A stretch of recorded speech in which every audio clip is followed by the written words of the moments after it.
Thank you sir.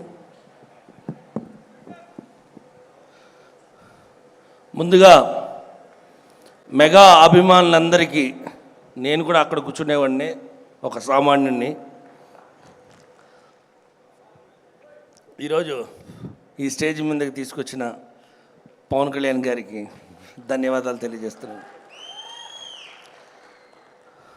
ఈరోజు శ్రీకాళహస్తి దేవస్థానం చైర్మన్గా ఒక సామాన్యుణ్ణి, ఒక సామాన్యమైన కార్యకర్తని, ఎన్నో దేశం మొత్తం మీద ప్రపంచంలోనే 10 దేవాలయాల్లో ఒక దేవాలయమైన మన శ్రీకాళహస్తి దేవస్థానానికి ఒక సామాన్యుని చైర్మన్ చేశారంటే అది ఒక మెగా కుటుంబానికే చెందను. అది ఒక మెగా కుటుంబం వల్లే అవుతుంది.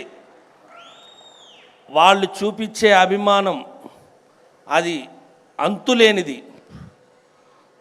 నేను చిన్నప్పటి నుంచి ఈ శిల్పకళా వేదికలో అక్కడ ఒక 4 సార్లు, అక్కడ ఒక 4 సార్లు, ఈ 3rd లైన్ 4th లైన్లో ఒక 3 సార్లు కూర్చొని ఎన్నో పుట్టినరోజు పండుగల్ని చూసేవాడిని.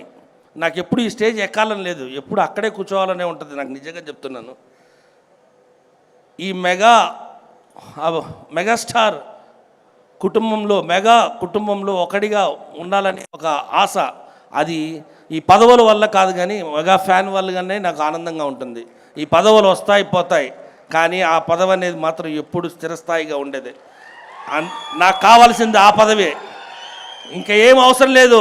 నేను మెగా ఫ్యాన్గానే కట్టె కాలే వరకు మెగా ఫ్యాన్గానే ఉంటాను. పవన్ కళ్యాణ్ గారికి అభిమానంగానే ఉంటాను, రామ్ చరణ్ గారికి అభిమానంగానే ఉంటాను. మనందరికీ ఇన్ని లక్షల కోట్ల మందికి చిరంజీవి గారు ఎందుకు నచ్చుతారంటే ఆయన సినిమాలు తీసేది కూడా ప్రజల శ్రేయస్సు కోసమే తీస్తూ వచ్చారు. ఏదో ఒక కంటెంట్, ఏదో ఒకటి మంచితనాన్ని, మంచిని చెప్పే విధంగానే ముందుకు తీసుకెళ్లేవారు. అందుకే ఆయన అన్ని కోట్ల మందికి నిలిచిపోయాడు. ఆయన కూడా ఒక ఇంట్లో మనిషిగా ఉండిపోయాడు. అదేవిధంగానే పవన్ కళ్యాణ్ గారు, ఆయన గురించి ఇంక నేను ఏం చెప్పాలంటే ఇంకా నా కంట్లో నీళ్ళు వచ్చేస్తాయి. ఒక సామాన్యమైన కార్యకర్తకి ఎంత పెద్ద ఇది ఇచ్చినా ఇది నేను పదవిగా ఎప్పుడూ చూసుకోలేదు. ఒక బాధ్యతగా నిర్వర్తిస్తున్నాను, ఎంతో జాగ్రత్తగా నిర్వర్తిస్తున్నాను. ఎక్కడా మెగా ఫ్యామిలీకి, మెగా జనసేన పార్టీ మన నాయకుడికి పవన్ కళ్యాణ్ గారికి చెడ్డ పేరు రాకుండా ఎంతో అనుకువతో, ఎందుకంటే పవన్ కళ్యాణ్ అభిమానులు, చిరంజీవి గారి అభిమానులు ఎప్పుడు గ్రౌండ్ టు ఎత్తే ఉంటారు. వాళ్ళకి అహంకారం ఇది ఉండొచ్చు. మన స్వామినాయుడు గారిని చూస్తాం, ఆయన ఏ రోజు కూడా చిన్న పెద్దని కూడా అంత గౌరవంగా గౌరవిస్తారు. అలాంటి ఆయన నన్ను పిలిచి ఈ స్టేజ్ ఇచ్చారంటే మనం అర్థం చేసుకోవాలి మెగా అభిమానులంతా ఎలా ఉంటామో.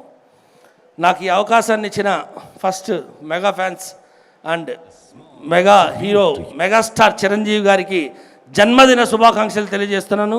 అదేవిధంగా రాబోయే సెప్టెంబర్ 2 జనసేన నాయకుడు పవన్ కళ్యాణ్ గారి పుట్టినరోజు శుభాకాంక్షలను ముందుగా తెలియజేస్తున్నాను.